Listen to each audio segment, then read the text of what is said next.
This is Play-by-Playcast. Is that faster than a Greyhound? The podcast about play-by-play guys. For play-by-play guys, by, I'm told, a play-by-play guy. It's a bold strategy, Cotton. Let's see if it pays off for him. Now here's the host of Play-by-Playcast, Tom Bodett. Wait, the Motel 6 guy? We'll leave the light on for you. No, Joel Godet. Joe Godet. Joel, with an L. Okay, here's your host, Joel Godet. Don't worry, nobody's listening anyway. Ian Brewer, the catalyst of this comeback. Ariza now holding back to Smith out high. James Harden's been on the bench this entire time. Smith, a step back three. Got it! That's unbelievable! Josh Smith just hit another three, and the Rockets lead by 9. How you like them apples, Hollywood? Here comes Mr. Smith. It is a Thanksgiving weekend of the podcast. Thanks as always for clicking subscribe and or download and joining us here again on Stitcher or on iTunes on a Friday morning. My name is Joel Godet. This is the podcast about play-by-play guys, for play-by-play guys, hosted by a play-by-play guy. As always, you can interact with us on social media at PXPcast, or I am at Joel Godet. We'll see if we can't get you guys going on the Twitter this week, because I have a question that I want to get everybody involved in and see what kind of answers we come back with. Because this time of year is always, in the college space in particular, insane because of the crossover period. You've got football, you've got basketball going on simultaneously, and it's not like it's conference season basketball where you know you have a regimented schedule. You know, in the MAC we play Wednesday, Saturday, or Tuesday, Saturday, or whatever it is. It's Tuesday or Wednesday and then a Saturday or sometimes a Sunday or a Friday, but I've pretty much just named 5 days. But you know what you're getting into in terms of scheduling. Non-conference, you don't. Like, you've got 3 games a week sometimes in 3 different locales. So needless to say, for me, the last 2 weeks has been nuts. 9 broadcasts across 3 different sports: men's basketball, women's basketball, football, 3 different time zones. Just this week alone, men's basketball was at Bucknell on Wednesday, which is in Pennsylvania. Tuesday, I had a football game at home, #Maction. Monday was a travel day. Sunday, basketball in Oregon, at Oregon. Saturday was a travel day. Friday was a basketball game at home. Thursday was a football game at home. Wednesday was a basketball game in Oklahoma against the Sooners. Tuesday was a travel day. Monday was a women's basketball game at home. So, that's been the last 10 days. And I'm now at home. My family lives just north of Pennsylvania. Please don't burglarize my house today if you're listening to this on time. But I'll be back in Indiana coming up tonight, because tomorrow Ball State is at the Trees. The Cardinals take on Indiana State, the Sycamores, tomorrow afternoon. And then after that, I got 2 more games next week, Tuesday and Wednesday. So it's just a nuts time of year. Here's where we want the interaction. If you've got crazy schedules, or your craziest stretch, not necessarily traveling horror stories, but just lots of traveling stories, let us know. Hit us up on Twitter at PXPcast or at Joel Godet, JoelGodett, and tell us the most number of games you've done in the fewest amount of time, or the shortest amount of time. Just kind of curious to see what kind of interesting responses we might draw here this week. All right, let's jump into the guest today, because, let's be honest, that's why all of us listen. Nobody's here for my ramblings. Craig Ackerman is the radio voice of the Houston Rockets, and he has been such since the 2008-2009 season, and now actually he's dabbling in some television as well, with Bill Worrell drastically cutting back his schedule last year. Rarely does he ever travel anymore this year, so Craig now gets to do television on the road and radio at home for the Rockets, so kind of the best of both worlds. He became the radio voice for Houston in 2008. However, that's not when he joined the Rockets organization, and we'll dive into that with Craig right off the top here as well. But he had been in the Rockets organization for 14 years. He's worked for some other places. He's been the voice at Houston. He's done football, he's been involved in the football broadcast at Rice. Has really kind of been a broadcaster on the scene in Houston for a long time. At this point, 2 decades. So Craig's name has been around a lot down in Houston. including the fact that when he began his career with the Rockets, he was just an intern. And he worked his way up from intern to, show host and producer, and then found his way into an on-air role as the voice of the Rockets in 2008. It's an interesting climb that is different than anybody we've had on the podcast recently, in terms of somebody who really climbed an organization and saw it as his path early on. I'm going to be around, and I'm gonna be with the Rockets, and this is my family, and Houston is my spot, and I'm gonna climb that way. So I thought it was interesting to talk to Craig about that, but certainly some of the other areas he's delved off to professionally. He's done arena football in Houston as well. We'll talk a little bit about Rice and a little bit about Houston. We'll talk a lot of wonk stuff this week in terms of his preparation and the type of broadcast he likes to put forward and the energy question. He's a big energy guy on air, so how much is the right amount of energy, and how do you bring that kind of personality to a broadcast? We'll get into all of that and more this week with the longtime voice of the Houston Rockets and even longer time employee of the Houston Rockets, Greg Ackerman. Yeah, well, sure. My situation, I think everybody has a unique story, and I'd like to think that mine in particular is pretty unique because I've sort of literally grown up with the Rockets. I mean, literally grown up. I'm 43. This is my 24th season with the organization, so the math is pretty easy to do. I mean, I've worked for the team and the organization in one form or another for more than half my life. And I think it's important. I mean, obviously, again, I don't think you don't find my situation very often around there, but I think having familiarity with an organization, and more importantly, them getting to know you, learn you, trust you, is so important because one of the very first bits of advices I ever got when I thought about getting into this business when I was 19 was that you're not going to realize this now, but you will, and I have ultimately, is that this is a very small community. And ultimately everybody sort of knows everyone.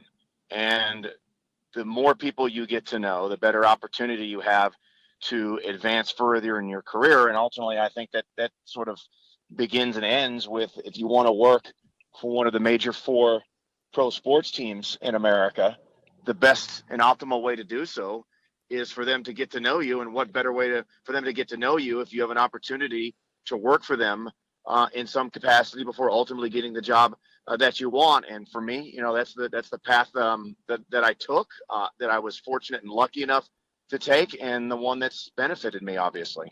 Did you plot that out from the beginning, or at what point did you realize I'm in a good spot because I'm part of the organization? The irony is that when I did my very last – I'd already been interning with the Rockets. I started in 1994, so the second of the back-to-back championship seasons. I was still in school. And so originally, actually, I wanted to be a doctor or a veterinarian. And then I ultimately, and then the calculus and the advanced chemistry stuff just got to be too much for me. And I played baseball in college, and I was like, at some point I realized that my playing career wasn't going to take me any further than that. And then I realized that the medical field probably wasn't for me. And I was like, well, what do I enjoy doing? Well, obviously I love sports, all of them. And I really like to talk. So why not try to get into broadcasting? And so, when the opportunity to become an intern with them presented itself, I was just excited about being part of an organization that just won a championship the year before. So I went from like super fan to sort of having a very small part being on the inside. And I thought that was really neat. And honestly, when I first got that internship, at that time, I was thinking, this is what I want to do. I want to do play-by-play. I would love to do it for my hometown Rockets. And so I started plotting goals for myself at that point. I want to accomplish this by this age and so on and so forth. And I just went about trying to accomplish that. I think there were certainly some frustrating moments along the way where certain things didn't work out for me at certain times. But again, over the years, it's needless to say, it's worked out. Tell me about the internship part of that, because I know when the conversation we've had previously, you talked about being able to hear different guys throughout the league because, I mean, you're sitting there cutting highlights. What did you learn just listening to everybody every night?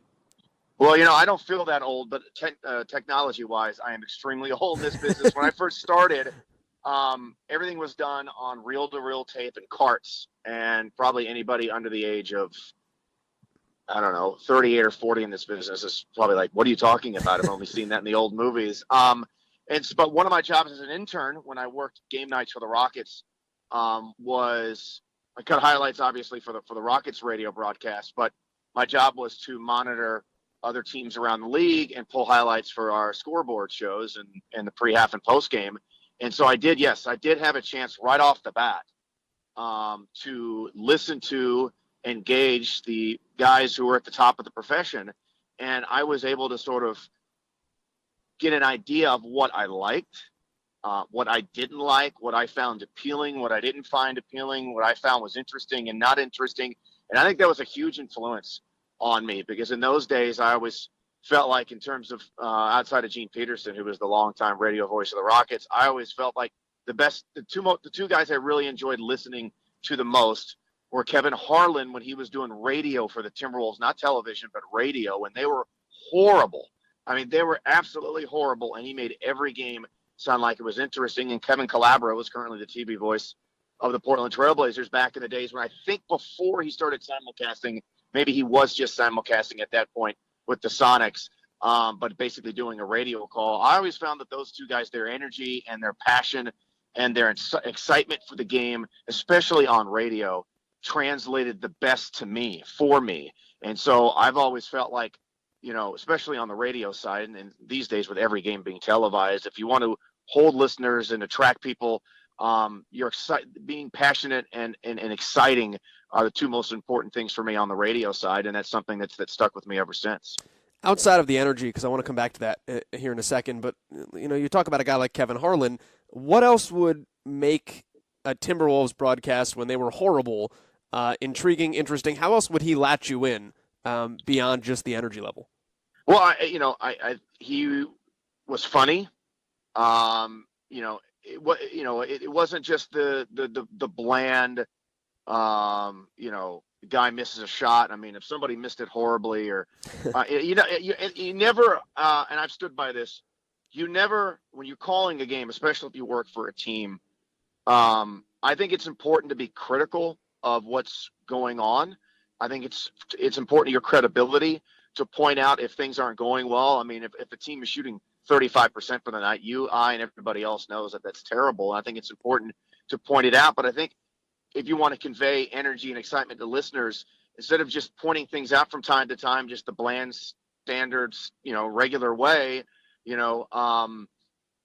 sort of add a little bit of humor to it and so on and so forth. And I always thought that he was great with that. Obviously, I think he's got one of the best voices going in the business, if not the best voice in the business, which certainly helps. But he would use his voice to convey excitement, convey disappointment, use all kinds of various descriptors for certain things in a very similar way that Doc Emmerich does with the NHL. And I think most guys in our profession that you run across would say that Doc Emmerich is pound for pound the best play-by-play guy in the business. And I think his ability to use vocabulary and his voice to convey excitement and disappointment and describing things different ways. I thought Kevin, especially when the T-Wolves were really, really, really bad, really added to the excitement of what normally probably would have been a very boring game to listen to.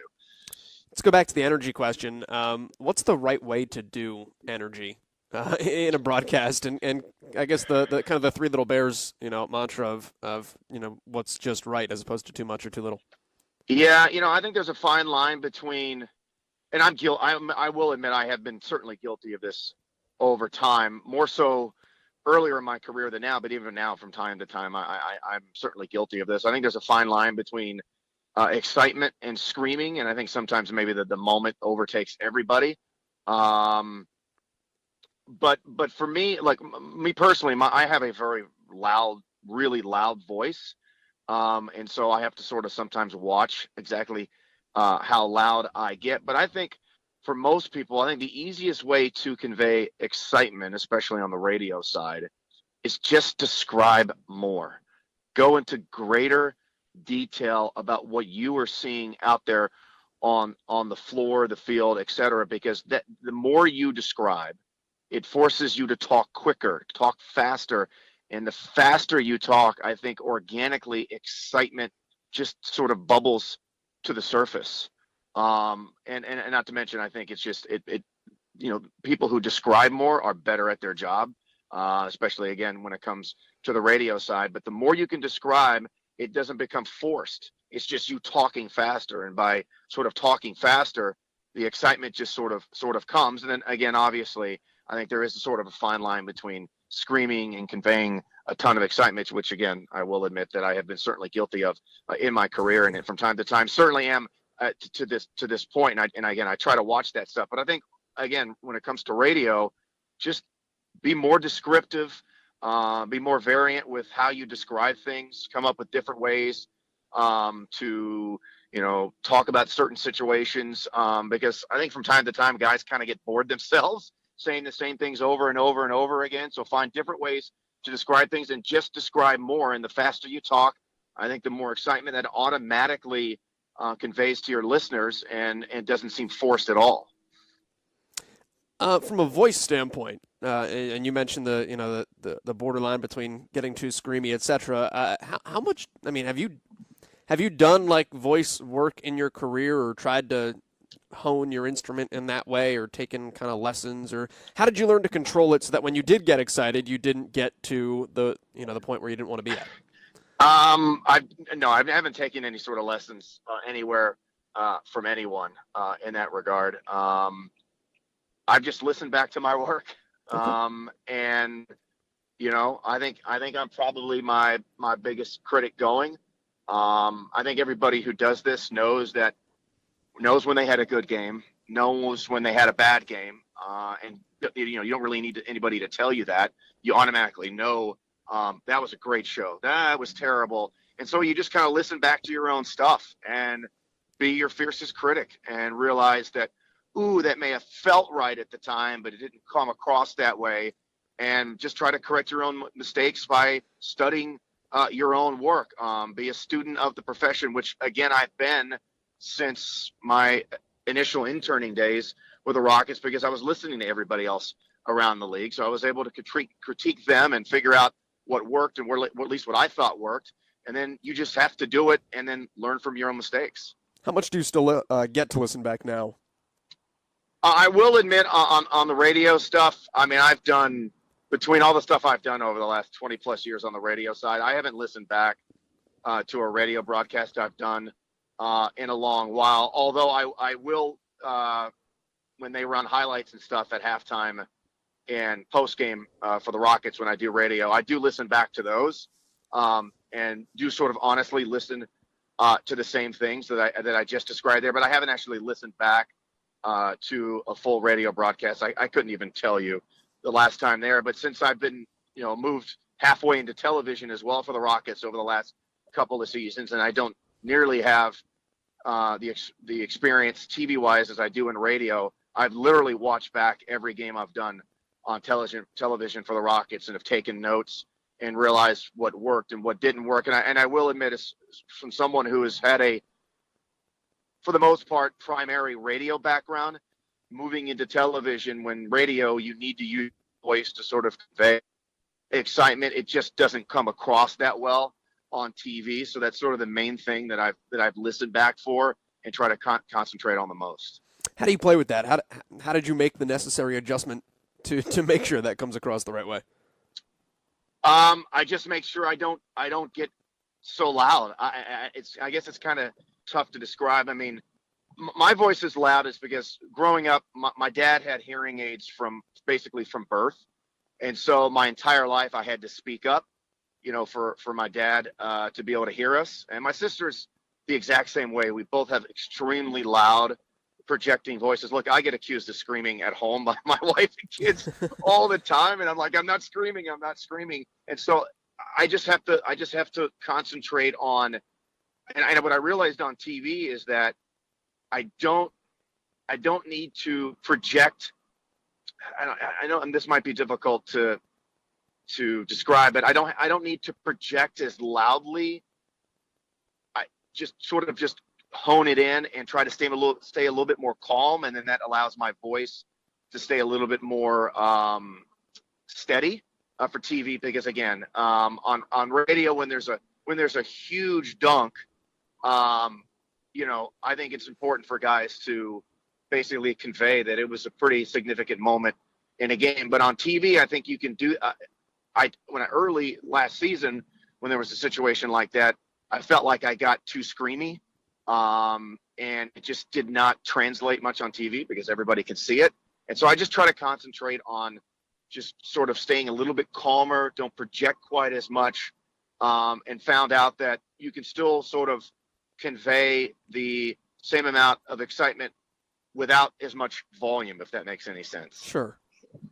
How about, I'm curious of this, and I mean, you mentioned the two Kevins, and I asked you about Harlan already, so I'll come back to the other one now.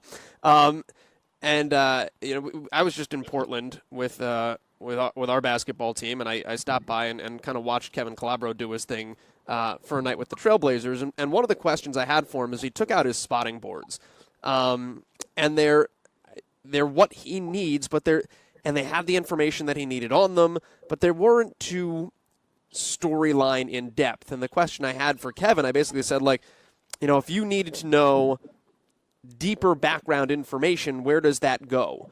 And the conversation that we had kind of a little bit to do with, it's different in the NBA at a certain level because, if I'm doing a college game where Ball State's playing Oregon, it's important for me to point out that Oregon lost 87% of its scoring from a year ago. 3 guys go to the NBA draft. They've only got 1 starter back from last year, and kind of go into a little bit more of the stories of that. But at the NBA level, people are a little bit more familiar. A Rockets fan is going to know stuff about the Dallas Mavericks that you don't have to explain, history of franchise and total backstories of Dirk Nowitzki and things of that nature. What is storytelling like for you at the NBA level in terms of how you introduce fans to players and fans to teams, understanding that there might already be a general understanding of who you're talking about and kind of where you're coming from, and painting the right picture with the right strokes so that you're not too over general, but at the same time you do feed the information to people that might not know, if that makes sense. I certainly agree that on the professional level, teams, players, etc., are more noticeable, and because there's information, there's gobs of information. Everybody knows. Basically, if you're a fan of a team and or a sport, you're virtually a fan of every team and every player and every coach in the league. I mean, you understand, who they are. I mean, the information is everywhere. But I will admit, for me personally, I'm a little bit obsessive with my preparation. I would stack my level of preparation up against anyone in the business. My spotting boards, which I just basically have Microsoft Word documents that I used, are incredibly detailed.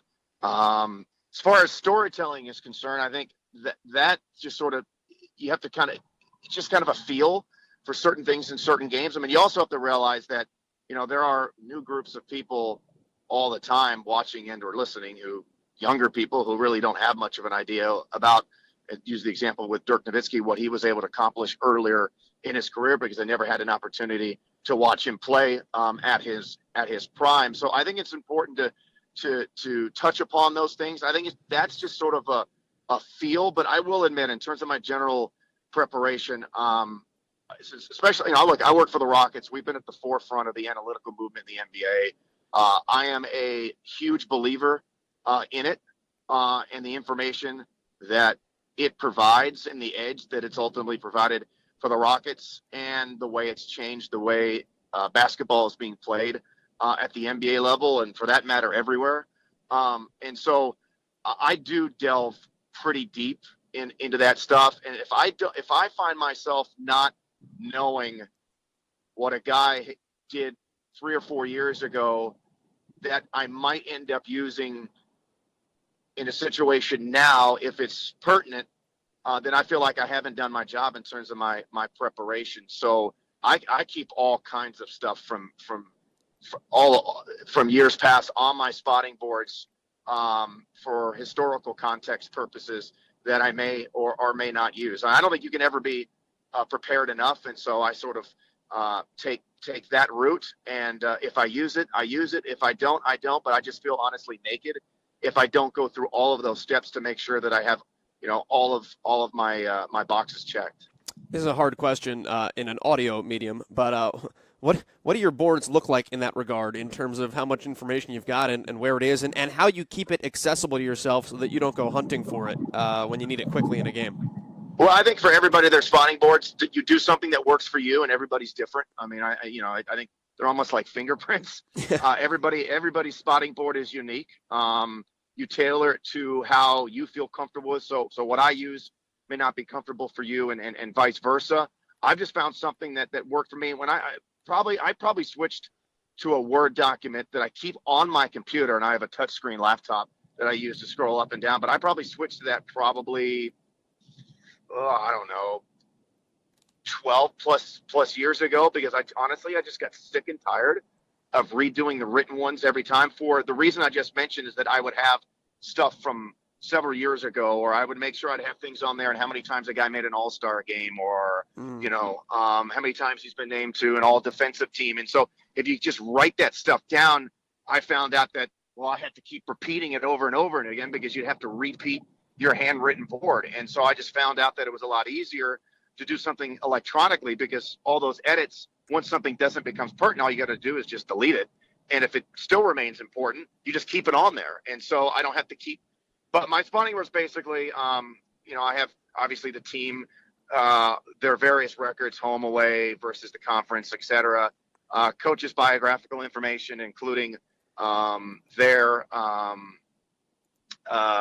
records, just general notes about the franchise, what they did the year before, maybe the previous couple of years, if it's pertinent, to, maybe like, for instance, Minnesota, the Timberwolves have missed the playoffs 13 straight years. I think it's pretty important to keep down and remember when you're doing a game against Minnesota. And then when it comes to the players, obviously number, name, birth date, where they're from, how many years in the league. I update the stats every single game on my board, and then have, again, the same thing with players, what they did last year, what they've done for their careers, what they've done in previous years. If, for instance, somebody has a unique story to tell, I make sure I keep that in there, because you never know when you might need that.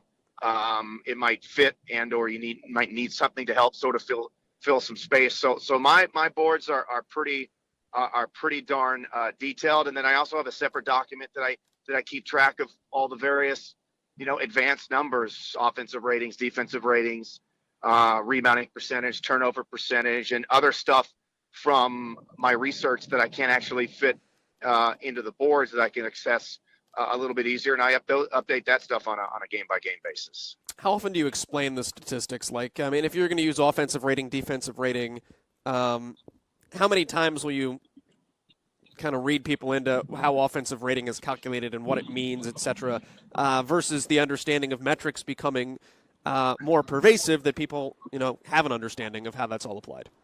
I don't think that I've rarely, if ever, actually explained the mechanics, the math, if you will, behind some of that advanced stuff, because I'll be honest with you, some of it can get a little even tough for me. Sure. But what I do use it to reference, I honestly, and at this day and age, it drives me crazy at the NBA level when I see broadcasters say they're the top scoring team in the league, or, they give up the fewest amount of points per game in the league, and they use that as sort of a standalone descriptor to rely upon where that team's standing is in the league without taking pace of play into consideration. And I think that, and so what I use is I use those numbers I don't go into the details of how they're calculated, but I don't reference, when I call a team, this is the best offense in basketball, I don't reference the amount of points they score. I reference their offensive rating, and occasionally I'll reference this is the top team in terms of their offensive rating, but then most of the time I'll just basically say this is the team that's in the middle of the pack. I don't reference individual team rebounding numbers anymore. I factor in how good a team is rebounding-wise by their overall rebounding percentage or the lack thereof, because it honestly is a better calculation and feel for where teams actually sit than the actual raw numbers. Now, occasionally I'll still use raw numbers, especially when it comes to player statistics, shooting-wise, rebounding-wise, scoring-wise, and things like that. But when I reference where a team actually is, I tend to lean in on some of the advanced numbers. And I think as time has gone on, I think especially at the NBA level, basketball fans have become among the smartest in sports. And so especially the younger crowd, everybody kind of understands and follows this stuff and uses it more of a reference than the raw stuff. And so I think that at least I would like to hope and think that stuff translates a little better than just some of the raw stuff. What's been the best moment for you? And you've been there for a while. What's been the best moment through all of that as the voice or a voice for the Rockets? Oh boy. That's a good question. Or are there a couple that come to mind that were fun for you to be a part of? Well, that's a good one. I'll admit that I love what I do. I enjoy the fact that I do not work for a living. I feel very fortunate to be in the position that I am doing what I do, and I never take any of that for granted. The first moment, I guess, that sticks out is when I got the initial call after my longtime predecessors who I worked with retired, and I was promoted to be the new radio voice of the team. I think it doesn't happen. I'm not from Houston, but I've been here since I was 5. It's not very often that somebody has an opportunity to call games for their hometown team, the team they grew up rooting for. And so I thought that was an incredibly special moment, and sort of felt like, I finally got to where I wanted to be. I'm still never satisfied, by the way, but but that was a really proud moment. What was that call like? Well, it was interesting during that time period is that, I had heard that, there were obviously, when any one of these jobs opens up, I mean, there were hundreds upon hundreds of people vying for the position, including a lot of well-known national guys who wanted the job. And it sort of felt as a validation for all the times that I started off as an unpaid intern. I worked for 3 years as an intern while I was going to school. The last 2 of which, after I transferred to my final school, that's a topic for another time, which was about 70 miles away from Houston, and I would commute back and forth every single game. And then all the various hard work that I put in, producing games and just sort of grinding and doing everything that I could to gain experience and try to gain a leg up and prove that I was worthy of doing this. It just sort of felt like it just felt like justification. I had this goal. And again, I go back to what I said earlier. When I was younger, I'd said, honestly, when I came out of school, I was like, you know what? I want to be the main voice of a Division I program by the time I was 28. And I was able to accomplish that at the University of Houston. And then then my next goal was, you know what? I want to be the voice of an NBA team by the time I'm 34. And I ended up achieving that goal. So it was just sort of a justification for all the work and everything else that I had put in, because believe me, I know how hard this business is. I'm not sure if as rewarding as it can be. I don't know if I would necessarily recommend this to people, because there are a lot of great people in this business, a lot of people who are worthy of working at the top levels who never get an opportunity to do so for one reason or another. And it just sort of felt like justification that I made it. All the hard work had paid off, and just try not to screw it up. That answer was far better than what I was expecting from that. But I was curious. the 14 Western Conference Finals as well. What was it like to be part of that from a broadcast standpoint? Oh, against the Clippers. The comeback against the Clippers reminded me of my days when I was first started with the Rockets in the Clutch City days. I mean, that was the closest thing that I can recall around here that reminded me of that when they were down 3-1 and in Game 5 they were down by 19 points at the end of the third quarter, and they ended up coming back and they won the game and ultimately came back and won the series.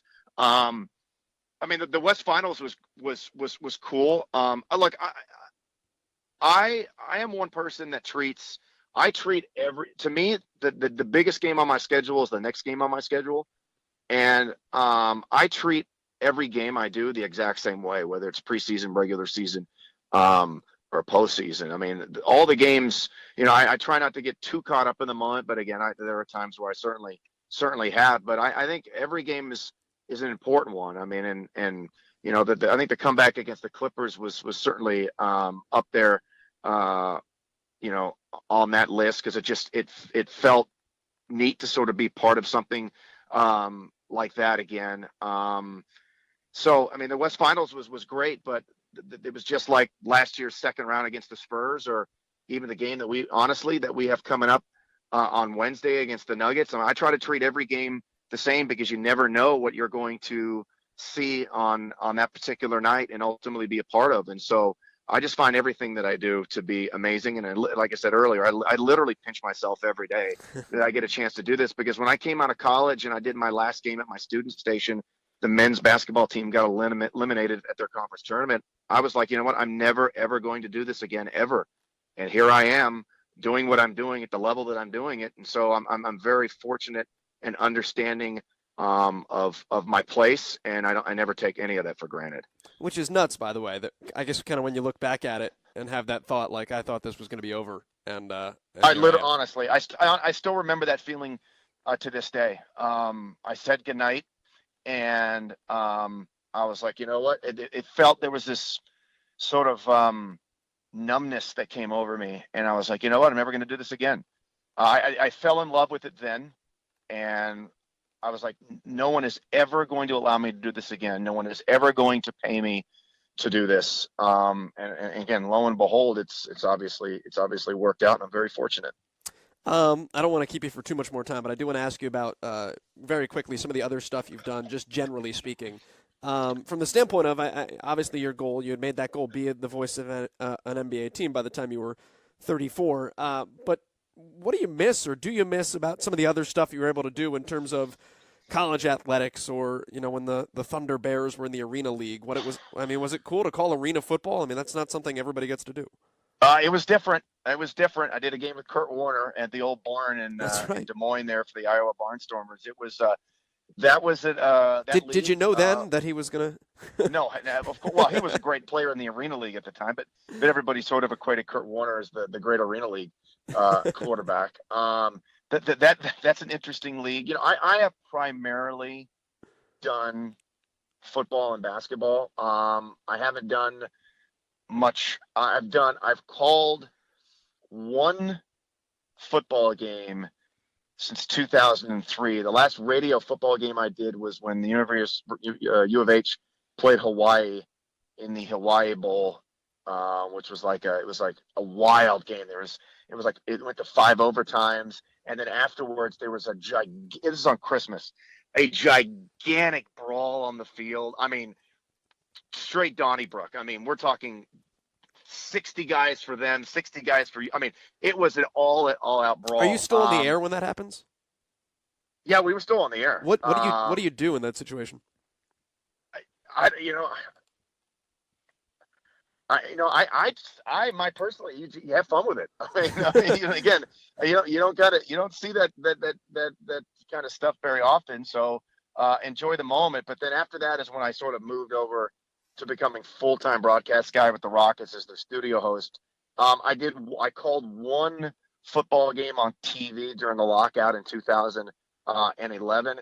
But one thing I miss about, I've never done any NFL stuff, but I do miss about football is sort of the pageantry of game day.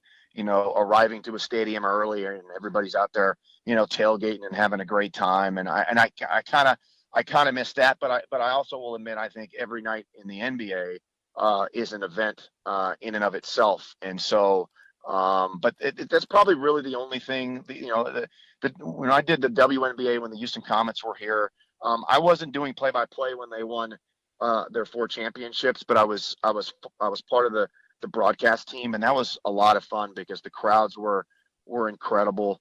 Again, the Arena League was an interesting time. But I think that if I miss really anything that I'm not currently doing is an opportunity to walk into a stadium packed full of people on a Saturday morning before a college football game. I don't think that kind of pageantry is duplicated sort of in sports. And, if I had a chance to mix in some college football here or there with my schedule, which is tough, but if I had a chance to do so, I think that would be something that would be pretty neat for me to continue to do. It's interesting just from because my perspective, and I don't always, I don't call a ton of games at that high of a level at this point, but you go to Texas A&M, the pageantry is a little bit different than in the MAC, but I walk into an NBA venue and to me that's the pageantry of whatnot, and being able to see sports executed on that high of a level and the amount of fans that come out and the amount of media that descends on things like that. So it's almost like the inverse for me. It's to be able to see what you guys do on an everyday basis blows my mind. Well, I know. I like I said, I agree. I think the NBA. I think every game in the NBA is an event. But you once you're kind of around something. It becomes your normal. That part of it sort of does ultimately become sort of a bit of a routine. Sort of been there. Sure. Done that. But I still get pretty darn pumped and excited right before I say my first words on a broadcast. I still do. I still, like I said, I love what I do. I'm very appreciative of the place and the opportunities that I've been given, and I try not to let any of that sort of slip away and take away from what I do and where I am, because I realize that a lot of dominoes had to. I mean, I'd like to think that I'm good at what I'm doing, but a lot of dominoes sure. had to sort of fall in the right direction for me to be in this place, and I understand that. Well, Craig, I know you got to get to work, and I got to get to work, so I appreciate you taking the time and doing this. It was a lot of fun to pick your brain, and I certainly am appreciative of the time. Well, anytime. It was great to have an opportunity to meet you when we were up in Indianapolis. Keep up the good work, the hard work, and like I said, as when we talked, continue to network, meet people. I think it's very, very important for younger guys in the business to ultimately try to get their foot in the door at some point with the professional organization, because I think in this day and age, when people are looking to hire, they're more apt to go with somebody they're comfortable with and that they know and trust, as opposed to just going with sort of an unknown. So best of luck to you, and thank you so much for having me on. I appreciate it. That's Craig Ackerman of the Houston Rockets joining us here on the podcast. If you'd like to find him on social media, feel free to reach out to him. He is at @CA_Rockets. Let him know you heard the podcast. You enjoyed some of the stuff that he talked about, some of the topics that he hit on. If you learned anything, feel free to shout him out and let him know. It's always good. I appreciate the guys coming on and talking to me and doing this podcast, and it's always great if you guys get something from them as well, just to let them know that hey, it was worth your while to hop on the pod. I got something out of it, just like other people that are listening as well. So certainly would be appreciative if you shout those guys out on Twitter or retweet when we post the podcast, etc. A lot coming up. By the way, before we go into next week, like the analytics stuff that we got into there as well. A lot of times on the podcast, we've talked some analytics and some numbers with various people, and often the idea is to kind of skew to the side of less, to not be too numbersy and complicated in that note. But I like the fact that Craig gets into it, and the fact that numbers and analytics are important, and how he incorporates it into his broadcast. I thought it was good to hear a guy who's kind of on the, yes, analytics is good and numbers are great, and how do we use those best to tell a story in the least confusing way possible. I thought it was good to hear from him. So quick shout out on that note. as a postscript here. Next couple of weeks, though, will be interesting because I was in Portland, as I mentioned this week. Ball State men's basketball played at Oregon on Sunday evening, and we were in Portland. We stayed about 2 hours north of the game, right by the airport, and set up a couple of interviews for the podcast while I was out there. So we're going to have some Portland Pac-12 influence and the like over the next couple of weeks, and maybe sprinkled in beyond that as well. But if that's the tint of the podcast we get a couple of weeks going forward, you'll understand why I've got this like West Coast binge going on. So anyway, with that being said, we will talk to you next week. Many thanks as always to Craig Ackerman for joining us, to you for clicking subscribe and or download, and we'll see you right back here next Friday on Play-by-Playcast.